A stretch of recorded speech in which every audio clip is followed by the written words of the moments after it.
Hi ಎಲ್ಲರಿಗೂ ನಮಸ್ಕಾರ. ನಾನು ನಿಮ್ಮ ನೆಲ್ಸನ್ ನಮ್ಮ ಸೋಲರಿಂದ. ಯಾರೆಲ್ಲ ಫಾಲೋ ಮಾಡಿರೋ ದಯವಿಟ್ಟು ಫಾಲೋ ಮಾಡಿ, ಸಬ್ಸ್ಕ್ರೈಬ್ ಮಾಡಿ. ಸೊ ಇವತ್ತು ನಾವು ಎಲ್ಲಿದ್ದೀವಿ ಅಂದರೆ ಎಲೆಕ್ಟ್ರಾನಿಕ್ ಸಿಟಿ ಫೇಸ್ 1 ಇದ್ದೀವಿ. ವಿಟಸಂದ್ರ ಅಂತ ಒಂದು ಲೊಕೇಶನಲ್ಲಿ ಇದ್ದೀವಿ. ಈ ಪ್ಲಾನ್ ನೀವು ನೋಡ್ಬೋದು, ನನ್ನ ಹಿಂದೆ ಇರೋ ಪ್ಲಾಂಟ್ ಇದೊಂದು 5 kW ಸೆಟಪ್ ಮಾಡಿದ್ವಿ. ಇಟ್ಸ್ ಬೀನ್ ಆಲ್ಮೋಸ್ಟ್ 1.5 year ಆಯ್ತು ಇದನ್ನು ಇನ್ಸ್ಟಾಲ್ ಮಾಡಿಬಿಟ್ಟು. ಸೊ ಕರೆಂಟ್ಲಿ 1.5 yearಯಿಂದ ಕಸ್ಟಮರ್ಗೆ ಬಿಲ್ ಬರ್ತಾ ಇದೆ, ಬಟ್ ಅವ್ರು ಏನೂ ಪೇ ಮಾಡಿಲ್ಲ. Currently BESCOM has to pay them actually. So ಆ ಥರ ತುಂಬ ಜನ ಅದೊಂದು ಡೌಟ್ ಇರುತ್ತೆ, ಆನ್ ಗಿಡ ಹಾಕಿದ ಮೇಲೆ ಸರ್ ನಾವು ದುಡ್ಡು ಕೊಡಬೇಕಾ ಬೆಸ್ಕಾಮ್ ಕೊಡಬೇಕಂತ. ಪ್ಲಸ್ ಫಸ್ಟ್ ಮೇಯ್ನ್ ಟಾಪಿಕ್ ನೀವು ನೋಡ್ಬೋದು, ಇವಾಗ ಕರೆಂಟ್ಲಿ ನಾನು ಆ್ಯಪಲ್ಲಿ ತೋರಿಸಿ ನಿಮಗೆ 3 kW ಜನರೇಟ್ ಆಗ್ತಾಯಿದೆ. ಸೊ ತುಂಬ ಜನ ಹೇಳ್ತಾರೆ ಸರ್ ಸೋಲಾರ್ ಹಾಕಿ ಯೂಸ್ ಇಲ್ಲ ನೋಡಿ ಲೈವ್ ಪ್ಲಾಂಟ್ ಇವ್ರದೇ ಕಸ್ಟಮರ್ದೇ 3 kW ಜನರೇಟ್ ಆಗ್ತಾಯಿದೆ. ನೋಡಿ ಚೆನ್ನಾಗಿ ಬಿಸಿಲಿದೆ. 5 kW ಪ್ಲಾಂಟ್ ಎಂತಕ್ಕೆ 3 kW ಜನರೇಟ್ ಆಗುತ್ತೆ ಫಸ್ಟು ನೀವು ದುಡ್ಡು ನೋಡ್ಬೋದು. ಈ ಡಸ್ಟ್ ಇದ್ರೇ ಕಡಿಮೆ ಜನ್ರೇಷನ್ ಆಗುತ್ತೆ. ಸೊ ಇಯರ್ಸ್ ಆಗಂಗೆ ತುಂಬ ಕಸ್ಟಮರ್ ಏನು ಹೇಳ್ತಾರೆ ಅಂದರೆ ಸರ್ ಮುಂಚೆ ಜನರೇಟ್ ಆಗ್ತಾಯಿತ್ತು ಆಮೇಲೆ ಕಡಿಮೆ ಆಯಿತು. One of the main reasons ಇದು ಕ್ಲೀನ್ ಮಾಡಿಲ್ಲ ಅಂತಲೇ. ಸೊ ಇದು ಪ್ಯಾನಲ್ ಕ್ಲೀನ್ ಮಾಡಿಬಿಟ್ಟು ಇವಾಗಲೇ ಬೇಕಾದ್ರೆ ಕ್ಲೀನ್ ಮಾಡಿದರೆ ಆಟೋಮೆಟಿಕ್ಲಿ 4.5 to 5 kW ಹೋಗ್ಬಿಡುತ್ತೆ ಆಟೋಮೆಟಿಕಲಿ. ಸೊ ಯಾವತ್ತೂ ಜ್ಞಾಪಕ ಇಟ್ಕೊಳ್ಳಿ, one of the most important thing is panel cleaning. ಯಾಕಂದರೆ 25 ವರ್ಷ ತನಕ ಪ್ಯಾನಲ್ ಮೇಲೆ ಧೂಳು ಬೀಳ್ತಾನೆ ಇತ್ತಂದರೆ ಇದು ಇನ್ನೂ ಕಡಿಮೆ ಆಗುತ್ತೆ. ಸೊ ಹಂಗಾಗಿ ಪರ್ ಮಂತ್ ಜನ್ರೇಷನ್ ಆಗಲಿ ಪರ್ ಇಯರ್ ಜನ್ರೇಷನ್ ಆಗಲಿ ಅದು ನೋಡಿ ಕಡಿಮೆ ಆಗ್ತಾನೇ ಇರುತ್ತೆ. ಸೊ ಈ ಥಿಂಗ್ಸ್ ಬರಬೇಕು, ಯಾಕಂದರೆ 5 ಯೂನಿಟ್ ಮೇಲೆ ಜನರೇಟ್ ಆಗಬೇಕು. ಕಡಿಮೆ ಏನು ತೆಗಿದೆ ಅಂದರೆ this is one of the main reason. Plus power cuts. ಯಾಕಂದರೆ ಇವಾಗ ನಿಮ್ಮ ಮನೇಲಿ ಇದೊಂದು 5 kW ಸೆಟಪ್ ಹಾಕಿದ್ದೀನಿ, ನಿಮ್ಮ ಬೇರೆ ಏರಿಯಾನಲ್ಲಿ ಇದ್ದೀರಾ ಬೆಂಗಳೂರಲ್ಲೇ, ನೀವು ಒಂದು 5 kW ಸೆಟಪ್ ಹಾಕಿದ್ದೀರಾ. ನನಗೆ ಆ ಮಂತ್ಗೆ ನನಗೆ ಒಂದು 700 ಯೂನಿಟ್ ಬಂತು, ನಿಮಗೆ 500 ಯೂನಿಟ್ ಬಂದಿದೆ. ಆ ಡಿಫ್ರೆನ್ಸಸ್ ಇರುತ್ತೆ. ರೀಸನ್ ಫಸ್ಟು ಇದು. ಸೆಕೆಂಡ್ ಆನ್ ಗ್ರಿಡ್ ಅಂತ ಬರುವಾಗ ಪವರ್ ಕಟ್ಸು. ತುಂಬ ಕಸ್ಟಮರ್ ಈ ನಾಲೆಜ್ ಇದೆ ಅಲ್ವಾ ಗೊತ್ತಿಲ್ಲ. ಆನ್ ಗ್ರಿಡ್ ಅಂದರೆ ಪವರ್ ಕಟ್ ಆಫ್ ಆಯ್ತು, ಪವರ್ ಹೋಯ್ತಂದರೆ ಈ ಪ್ಯಾನಲ್ಸ್ ಇದು ನಿಮ್ಮ ಮನೇಲಿ ಏನೂ ವರ್ಕ್ ಆಗಲ್ಲ, ಜನ್ರೇಟ್ ಆಗಲ್ಲ, ಯಾಕಂದರೆ ಎಕ್ಸ್ಪೋರ್ಟ್ ಮಾಡಲ್ಲ.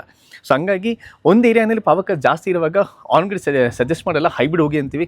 ಯಾಕಂದರೆ ನಿಮಗೆ ನಿಮ್ಮ ಮನೇಲಿ ಎಕ್ವಿಪ್ಮೆಂಟ್ಸ್ ರನ್ ಆಗಬೇಕಾದ್ರೆ ಹೈಬ್ರಿಡ್ ಹೋಗಿ. ಆನ್ ಗ್ರಿಡ್ ಅನ್ನೋದು ಎಲ್ಲಿ ಪವರ್ ಕಟ್ಸ್ ಕಡಿಮೆ ಇದೆ, ರಿಟರ್ನ್ ಇನ್ವೆಸ್ಟ್ಮೆಂಟ್ ಕಾನ್ಸೆಪ್ಟಲ್ಲಿ ಬೇಗ ಆಗುತ್ತೆ.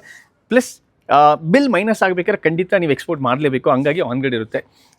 ಇಲ್ಲಿ ಏನಂದರೆ ಈ ಕಸ್ಟಮರ್ ಇಲ್ಲಿಗೆ ಸ್ವಲ್ಪ ಪವರ್ ಕಟ್ಸ್ ಜಾಸ್ತಿ ಇರೋದ್ರಿಂದ ಅವ್ರಿಗೆ ಜನ್ರೇಷನ್ ಸ್ವಲ್ಪ ಕಡಿಮೆ ಇದೆ. ಇದು ಪ್ಯಾನಲ್ ಬಂದುಬಿಟ್ಟು ಅವ್ರು ಯೂಸ್ ಮಾಡೋದು ವಾರಿ ಪ್ಯಾನಲು 575 Watt ಪೀಕ್ ವಾರಿ ಹಾಕಿದ್ದು. ಆವಾಗ ಮತ್ತೆ ಜಸ್ಟ್ ಟಾಪ್ಕಾನ್ ಲಾಂಚ್ ಆಯಿತು, ಆಗಿದ ತಕ್ಷಣ ಇಮಿಡಿಯೇಟ್ಲಿ ಹಾಕಿದ್ವಿ. I still remember this project. So raise structure ಹಾಕಿದ್ವಿ. ಸೊ ಇಲ್ಲಿಂದ ನಾರ್ಮಲ್ ನಿಮ್ಮ ಕಾರ್ ವಾಷರ್ ನೋಡಿ ಅದರಿಂದ ಕ್ಲೀನ್ ಮಾಡ್ಬೋದು, ಅದ್ರ ಮೇಲೆಯಿಂದನೇ ಕ್ಲೀನ್ ಮಾಡ್ಬೋದು. ಸೊ ಇಲ್ಲೊಂದು ಲೈಟಿಂಗ್ ಅರೆಸ್ಟರು ಸೆಟಪ್ ಮಾಡಿದ್ದೀವಿ. ಇನ್ವರ್ಟರ್ ಬಂದು ಡೇ ಯೂಸ್ ಮಾಡಿದ್ವಿ. ಕೆಳಗೆ ನಿಮಗೆ ತೋರಿಸ್ತೀನಿ ಯಾವ ಥರ ಮಾಡಿದ್ದೀವಿ ಅಂತ. ಸೊ ನೋಡ್ಬೋದು. ಸೊ ಕಸ್ಟಮರ್ ರೀಸ್ಟ್ರಕ್ಚರ್ ಹಾಕ್ತೀವಿ. ರೀಸನ್ ಏನಂದ್ರೆ ನೋಡಿ ಈ ಶ್ಯಾಡೋ ಬೀಳ್ಬಾರ್ದು ಅಂತಲೇ ಸ್ವಲ್ಪ ಈ ಕಡೆ ತಂದು ಅದ್ರ ಮೇಲೆ ಹಾಕಿದ್ದೀವಿ. ಸೊ ಇಲ್ಲಿಂದ ಲ್ಯಾಡರ್ ಹಾಕಿ ಅಲ್ಲಿ ಕ್ಲೀನ್ ಮಾಡ್ಬೋದು, ಮೇಲಿಂದ ಕ್ಲೀನ್ ಮಾಡ್ಬೋದು. ಇದು ಹಾಟ್ ಡಿಪ್ ಗ್ಯಾಲನೈಸ್ ಸ್ಟ್ರಕ್ಚರ್ ಕಸ್ಟಮರ್ ಹಾಕಿದ್ದು. ಸೊ ರೈಸ್ ಹಾಕ್ಬಿಟ್ಟು ಇದು 570 Watt ಪೀಕ್ 575 Watt ಪೀಕ್ದು ಭಾರಿ ಪ್ಯಾನಲ್ಸ್ ಹಾಕಿದ್ದೀವಿ. ಇದು ಭಾರಿ ಟಾಪ್ಕಾನ್ ಪ್ಯಾನಲ್ಸು ಜಸ್ಟ್ ಮಾರ್ಕೆಟಿಗೆ ಬಂತು ಆವಾಗಲೇ ಹಾಕಿದ್ದು. ಸೊ ಇಲ್ಲಿಂದ 2 ಸ್ಟ್ರಿಂಗ್ ಮಾಡಿದ್ವಿ. 2 ಸ್ಟ್ರಿಂಗ್ ತೊಗೊಂಡು ಇಲ್ಲಿ ಕನೆಕ್ಷನ್ ಕೊಟ್ಟಿದ್ವಿ. ನೋಡ್ಬೋದು ನೀವು ಡೇ ಇದು 5 kW 3 phase ಇನ್ವರ್ಟರ್ ಕಸ್ಟಮರ್ಗೆ ಹಾಕಿದ್ದು. ಸೊ ಇಲ್ಲಿ ಅಡ್ವಾಂಟೇಜ್ ಏನು ನೋಡಿ, ಇದು ಹೊರಗಡೆ ಇದೆ, ಇದು IP65 ರೇಟೆಡ್. ಸೊ ಆನ್ ಗ್ರಿಡಲ್ಲಿ ಮಳೆ ಬಿದ್ದರೂ ಏನೂ ಆಗಲ್ಲ. ಆದರೆ ಲಾಂಗ್ ರನ್ನಲ್ಲಿ ಬಿಸಿಲು ಮಳೆ ಬಿದ್ದು ಇದು ನೋಡಿ ಡಿಸ್ಪ್ಲೇ ಸ್ಕ್ರೀನು ಇದು ವೇರ್ಔಟ್ ಆಗುತ್ತೆ. ಅದೊಂದೇ ಒಂದಿರುತ್ತೆ, ಅದನ್ನು ಬಿಟ್ಟರೆ ಬೇರೆ ಏನೂ ಇರಲ್ಲ. ಸೆಕೆಂಡ್ ಥಿಂಗ್, ಕರೆಂಟ್ಲಿ ಇಲ್ಲಿ ನೀವು ನೋಡ್ಬೋದು ಕರೆಂಟ್ ಹೋಗಿದೆ, ಅದೇ ಅಲ್ರಾಮ್ ತೋರಿಸ್ತಾ ಇದೆ. ಸೊ ಕರೆಂಟ್ ಹೋದರೆ ಏನಾಗುತ್ತೆ ಅಂದರೆ ಜನ್ರೇಟ್ ಆಗಲ್ಲ. ಸೊ ನಾನು ಅಂದಿದ್ದ ಥರ ಪವರ್ ಕಟ್ಸ್ ಜಾಸ್ತಿ ಇತ್ತಂದರೆ ಈ ಇಶ್ಯೂಸ್ ಇರುತ್ತೆ. ಸೊ ಒಂದು ಅಲರ್ಟ್ ಜನ್ರೇಟ್ ಆಗುತ್ತೆ, ಅಲರ್ಟ್ ಜನ್ರೇಟ್ ಆಗಿಬಿಟ್ಟು ನೋಡಿ ಪವರ್ 0 ಹಂಗಾರೆ ಇವಾಗ ಬಿಸಿಲು ಚೆನ್ನಾಗಿದೆ ಆದರೆ ಪವರ್ ಕಟ್ ಆಗಿದೆ. ಸೊ ಪವರ್ ಕಟ್ ಆದರೆ ನೋಡಿ ಈ ಥರ ನಿಮಗೆ ಏನೂ ಜನ್ರೇಟ್ ಆಗಲ್ಲ.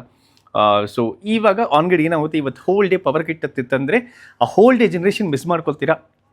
One of the disadvantages of on grid ಸೆಟಪ್ಪಲ್ಲಿ. ಆದರೆ ಇದೇ ಸೇಮ್ ಹೈಬ್ರಿಡ್ ಸೆಟಪ್ಪಲ್ಲಿ ಇತ್ತಂದರೆ ನೀವು ಸೆಲ್ಫ್ ಕನ್ಸಂಪ್ಷನ್ ನಿಮಗೆ ಮಾಡ್ಬೋದು, ಎಕ್ಸ್ಪೋರ್ಟ್ ಆಫ್ ಇರುತ್ತೆ ಅದು ಆಟೋಮೆಟಿಕಲಿ. ಸೊ ಆನ್ ಗ್ರಿಡ್ಗೂ ಹೈಬ್ರಿಡ್ಗೆ ಇದೊಂದು major difference. So currently power ಇಲ್ಲ, ಅದಕ್ಕೆ ಆಫ್ ಆಗಿದೆ. ಸೊ ಇವರಿಗೆ ಒಂದು DCDBನಲ್ಲಿ ಒಂದು SPD ಮತ್ತು ಒಂದು ಫ್ಯೂಸ್ ಹಾಕಿದ್ದೀವಿ. ಇಲ್ಲೊಂದು ಚೇಂಜ್ ಓವರ್ ಸ್ವಿಚ್ ಕೊಟ್ಟಿದ್ದೀವಿ. ಕೆಳಗಡೆ ಒಂದು ಸೆಟಪ್ ಮಾಡಿದ್ದೀವಿ ಅವ್ರಿಗೆ, ಬೇಸಿಕ್ ಒಂದು ಚೇಂಜ್ ಓವರ್ ಸ್ವಿಚ್ ಹಾಕಿದ್ದೀವಿ. ಸೊ ಡೇದು ಬಂದುಬಿಟ್ಟು ಆವಾಗ 8 years ವಾರಂಟಿ ಕೊಡ್ತಾ ಇದೆ ಇನ್ವರ್ಟಿಗೆ. ಕರೆಂಟ್ಲಿ ಡೇಗೆ ಆನ್ ಗ್ರಿಡ್ಗೆ 10 years ವಾರಂಟಿ ಕೊಡ್ತಾ ಇದೆ ಅವರು. So service centre is in Kengeri only. So ಹಂಗಾಗಿ ಡೇನಲ್ಲಿ ಇವತ್ತು ತನಕ ಜನ್ರೇಷನು ಚೆನ್ನಾಗಿದೆ, ಪ್ಲಸ್ ವಾರಿ ಪ್ಯಾನಲ್ಸು ಚೆನ್ನಾಗಿದೆ. ಸೊ ಹಂಗೆ ನಮ್ಗೆ ಏನೂ ಇಶ್ಯೂಸ್ ಬಂದಿದ್ದಿಲ್ಲ. ಸೊ 5 kW ಪ್ಲಾಂಟ್ ಆವ್ರೇಜ್ ಅಂದರೆ ನಾವು 4 units ಪರ್ ಮಂತ್ ಅಂತೀವಿ ಪರ್ ಕಿಲೋವ್ಯಾಟ್ಗೆ. ಸೊ ಆ ಲೆಕ್ಕದಲ್ಲಿ ನೀವು ಮಾಡಿದರೆ ನಿಮ್ಗೆ ಅಟ್ಲೀಸ್ಟ್ ಒಂದು ಅಪ್ರಾಕ್ಸಿಮೇಟ್ 600 units ಬರುತ್ತೆ ಆವ್ರೇಜು. ಸೊ ಇಲ್ಲೂ ಕಸ್ಟಮರ್ಗೆ ವೇರಿ ಆಗುತ್ತೆ ಖಂಡಿತ ಅಂದಿದ್ದಾರೆ. ಎವ್ರಿ ಕಸ್ಟಮರ್ ಒಬ್ಬೊಬ್ಬರಿಗೆ ಒಂದೊಂದು ಇರುತ್ತೆ, ನೋಡ್ಬೋದು. ಸರಿ, ಒಂದೊಂದು ಮಂತ್ ಡಿಫ್ರೆಂಟ್ ಇದೆ. ಒಂದು ಮಂತಲ್ಲಿ 800 units ಜನ್ರೇಟ್ ಆಗಿದೆ. ಸೊ 800ಇಂದ ಆ್ಯಾವ್ರೇಜ್ ಆಗಿ 5.5 unit ಆಲ್ಮೋಸ್ಟ್. ಸೊ ಇದು ನೀರು ಬಿದ್ದುಬಿಟ್ಟು ಇದು ಕ್ಲಿಯರ್ ಆಗಿದ ಮೇಲೆ ಈ ಜನ್ರೇಷನ್ ನೋಡಿ ಇದು ಇನ್ನೂ ತುಂಬ ಜಾಸ್ತಿ ಆಗುತ್ತೆ. ಸೊ ನೋಡಿ 400, 500, 567, 600, 592, 700. ಸೊ ಸಮ್ಮರ್ಸಲ್ಲಿ ನೋಡಿ ಜಾಸ್ತಿ ಇರುತ್ತೆ. ರೈನಿ ವಿಂಟರ್ ಬರುವಾಗ ಕಡಿಮೆ ಆಗುತ್ತೆ. ಇದು ಆವಾಗ ಆ್ಯಪ್ ಇದ್ದಿಲ್ಲ, ಅವ್ರಿಗೆ ವೈಫೈ ಇದ್ದಿಲ್ಲ, ಹಂಗಾಗಿ ಅದು ತೋರಿಸ್ತಾ ಇಲ್ಲ. ಸೊ ಈ ಬೇಸಿಸಲ್ಲಿ ನಿಮಗೆ ಡಿಫ್ರೆನ್ಸ್ ಇರುತ್ತೆ. ಬಟ್ ಜನರೇಟ್ ಆಗಲ್ಲ ಅನ್ನೋದಿಲ್ಲ. 5 ಕಿಲೋವ್ಯಾಟ್ ಪ್ಲಾಂಟಲ್ಲಿ ನೋಡಿ 800 ಆಗಿದೆ, 700 ಆಗಿದೆ, ಬಟ್ ಅದೇ ಥರ ಕಡಿಮೆನೂ ಆಗಿದೆ. ಇದೊಂದು ಇಯರ್ಲಿ ಡೇಟಾ ನಾನು ಜಸ್ಟ್ ಅಪ್ರಾಕ್ಸಿಮೇಟ್ ತೋರಿಸ್ತಾ ಇದ್ದೀನಿ. ಸೊ ಸೋಲಾರ್ ಅನ್ನೋದು ಈ ಇಯರ್ಲಿ ಬೇಸಿಸಲ್ಲಿ ಇರುತ್ತೆ. ಪರ್ ಮಂತ್ ಸಮ್ಮರ್ ವಿಂಟರ್ ಅಂತ ಲೆಕ್ಕ ಅಲ್ಲ, ಇಯರ್ಲಿ ಬೇಸಿಸ್ ಆವ್ರೇಜ್ 4 ಯೂನಿಟ್ಸ್ ಅಂತೀವಿ. ಬಟ್ ಇವಾಗ ನೀವು ನೀಟಾಗಿ ಮೇಂಟೈನ್ ಮಾಡಿ ಇನ್ನೂ ಮಾಡಿದ್ರೆ ಅಂದರೆ ಆ 4 ಯೂನಿಟ್ಸ್ ಬ್ಲೈನ್ಲಿ ಸಮ್ಮರ್ಸಲ್ಲಾಗಲಿ ಇವಾಗ ಈ ಚೆನ್ನಾಗಿ ಬಿಸ್ತಿರುವಾಗ ನಿಮ್ಗೆ ಅಟ್ಲೀಸ್ಟ್ ಒಂದು 5.5 to 6 ಯೂನಿಟ್ ಜನರೇಟ್ ಆಗುತ್ತೆ. ಸೊ ಆವಾಗ ಏನಾಗುತ್ತೆ, ನಿಮ್ಮ ಪ್ರೊಡಕ್ಷನ್ ಜಾಸ್ತಿ ಇರುತ್ತೆ. So end of the day ಏನಾಗುತ್ತೆ, ಯೂನಿಟ್ ಮೈನಸ್ ಆಗೋದು. ಸೊ ನೀವೇ KBಗೆ ನೀವು ಯೂಸ್ ಮಾಡೋದು ಮಾಡಿ 5 ಕಿಲೋವ್ಯಾಟ್ಗೆ ಮಿನಿಮಮ್ 600 ಏನೋ ಸ್ಲ್ಯಾಬ್ ಇರುತ್ತೆ, ಅದನ್ನು ಝೀರೋ ಮಾಡಿಬಿಟ್ಟು ಎಕ್ಸಸ್ ಬಂದುಬಿಟ್ಟು KBನೇ ನಿಮಗೆ ಪೇ ಮಾಡೋ ಥರ ಬರುತ್ತೆ. ಸೊ ನೀವು ಜನರೇಟ್ ಮಾಡಿ, ನೀವು ಝೀರೋ ಮಾಡಿ, ನಿಮ್ಮ ಬಿಲ್ನ ಎಕ್ಸಸ್ ಇರೋದು ಆನ್ ಗ್ರೇಡಲ್ಲಿ KB ಕೊಡ್ತೀರಾ. They pay you. ಕಸ್ಟಮರ್ ಇರುವಾಗ 3 ರೂಪೀಸ್ ಸಮಥಿಂಗ್ ಇತ್ತು. ಸೊ ಆ ಥರ ಕರೆಂಟ್ಲಿ 386 ಇದೆ. ಸೊ ಆ ಥರ ನೀವು KBಗೆ ಸೆಲ್ ಮಾಡಿ ನಿಮ್ಮ ಬಿಲ್ನ ಮೈನಸ್ ಮಾಡ್ಕೊಳ್ಬೋದು. ಒಂದು ಸೆಕೆಂಡ್ ರೆಸಿಡೆನ್ಷಿಯಲ್ಗೆ 2 ಕಿಲೋವ್ಯಾಟ್, 3 ಕಿಲೋವ್ಯಾಟ್, 4 ಕಿಲೋವ್ಯಾಟ್ ಅವರೆಲ್ಲ ವಿತ್ ಸಬ್ಸಿಡಿ ಹೋಗ್ಬೋದು. 2 ಕಿಲೋವ್ಯಾಟ್ಗೆ 60,000, 3 ಕಿಲೋವ್ಯಾಟ್ಗೆ 78,000 ಮೇಲೆ ಸಿಗ್ತಾ ಇದೆ. ಕಮರ್ಷಿಯಲ್ ಇರೋರಿಗೆ ಸ್ವಂತ ಪ್ರಾಪರ್ಟಿ ಇದೆ, ಸ್ಕೂಲ್ ಇದೆ, ಕಾಲೇಜ್ ಇದೆ, ಪೆಟ್ರೋಲ್ ಬಂಕ್ಸ್ ಇದೆ, ಇಂಡಸ್ಟ್ರೀಸ್ ಇದೆ, ಅವರೆಲ್ಲ ದಯವಿಟ್ಟು ಸೋಲಾರ್ ಹೋಗಿ. ಯಾಕಂದರೆ ನೀವು ಭಯಂಕರ ಬಿಲ್ ಕಟ್ತಾ ಇದ್ದೀರಾ. ಅದನ್ನು ಕಡಿಮೆ ಮಾಡಬೇಕಾದ್ರೆ ರಿಟರ್ನ್ ಆನ್ ಇನ್ವೆಸ್ಟ್ಮೆಂಟ್ ಫಾಸ್ಟರ್ ಇರುತ್ತೆ. ಹಂಗಾಗಿ we recommend to go solar. Plus ಜನರಿಗೂ ನಾಲೆಜ್ ಇರುತ್ತೆ. ಸೊ ಸೋಲಾರ್ ವರ್ಕ್ ಆಗಲ್ಲ ಅಂತ ಇಲ್ಲ. ನಮ್ಮ ಲೋಗೋ ಹೇಳೋ ಥರ ಸೋಲಾರ್ ಡಸ್ ವರ್ಕ್. ನೀವು ನೋಡಿದ್ರಿ, ಧೂಳಿರೋದ್ರಿಂದ ಜನ್ರೇಷನ್ ಕಡಿಮೆ ಇದೆ. ಅದನ್ನು ಕ್ಲೀನ್ ಮಾಡಿಬಿಟ್ಟು ಹಾಕುವಾಗ ಇನ್ನೂ ಜನ್ರೇಷನ್ ಜಾಸ್ತಿ ಆಗುತ್ತೆ. ಸೊ ಯಾವತ್ತೂ ಬ್ರ್ಯಾಂಡೆಡ್ ಮೆಟೀರಿಯಲ್ಸ್ ಜೊತೆಗೆ ಹೋಗಿ, ಆವಾಗ ನಿಮಗೆ ಸರ್ವಿಸ್ ಆಗಲಿ ಏನೇ ಆಗಲಿ ಮೆಸ್ಸಪ್ ಆಗಲ್ಲ ನಿಮಗೆ. ಒಂದು ಸೆಕೆಂಡ್ ಥಿಂಗ್, ಹೆವಿಯರ್ ಬಿಲ್ಸ್ ಅಂತ ಬರುವಾಗ ಇವಾಗ ಹಾಸ್ಪಿಟಲ್ಸ್ ಆಗಲಿ ಅದೆಲ್ಲ ಓನ್ ಪ್ರಾಪರ್ಟೀಸಲ್ಲೇ ಮಾಡ್ತೀರಾ. ಸೊ ಆವಾಗ ಏನಾಗುತ್ತೆ ಅಂದರೆ ರಿಟರ್ನ್ ಆನ್ ಇನ್ವೆಸ್ಟ್ಮೆಂಟ್ ಕಾನ್ಸೆಪ್ಟಲ್ಲಿ ನಿಮಗೆ ಆನ್ ಗ್ರಿಡ್ ಹೋದರೆ ನಿಮಗೆ ಬೇಗ ಸಿಗುತ್ತೆ. ನಿಮಗೆ ಹೈಬ್ರಿಡ್ ಜೊತೆ ಹೋಗುತ್ತೆ ಖಂಡಿತ ಟೈಮ್ ಆಗುತ್ತೆ. ಆದರೆ ತುಂಬ ಜನ ಬಿಲೀವ್ ಮಾಡ್ತಾರೆ ಎನರ್ಜಿ ಜನರೇಟ್ ಮಾಡಿ ಸ್ಟೋರ್ ಮಾಡಿ ಯೂಸ್ ಮಾಡಬೇಕು. ನೋಡಿ ಇವಾಗ ಪವರ್ ಕಟ್ ಇದೆ. ಸೊ ಪವರ್ ಕಟ್ ಇದೆ ನೋಡಿ, to whole day no electricity. ನೋಡಿ ಎಲ್ಲನೂ ಝೀರೋ. ಸೊ ಪವರ್ ಕಟ್ ಆಯ್ತಂದರೆ ಇದೊಂದು ಸಮಸ್ಯೆ ಇರುತ್ತೆ. ಸೊ ಪವರ್ ಕಟ್ ಇಲ್ಲ ಅಂದರೆ ತೊಂದರೆ ಇಲ್ಲ. ಸೊ ನಿಮಗೆ ಪವರ್ ಕಟ್ ಜಾಸ್ತಿ ಇದೆ ಅಂದರೆ ಹೈಬ್ರಿಡ್ ಪ್ರಿಫರ್ ಮಾಡಿ. ಯಾಕಂದರೆ ನಿಮ್ಮ ಲಿಫ್ಟ್ ಆಗಲಿ, AC ಆಗಲಿ, ನಿಮ್ಮ ಮನೇಲಿ ಏನು ಎಕ್ವಿಪ್ಮೆಂಟ್ಸ್ ಇದೆ ಅದೆಲ್ಲನೂ ರನ್ ಮಾಡ್ಕೋಗಿ. ಅಂದರೆ ಆಫೀಸ್ ಆಗಲಿ, ಕಂಪ್ಯೂಟರ್ಸ್ ಆಗಲಿ.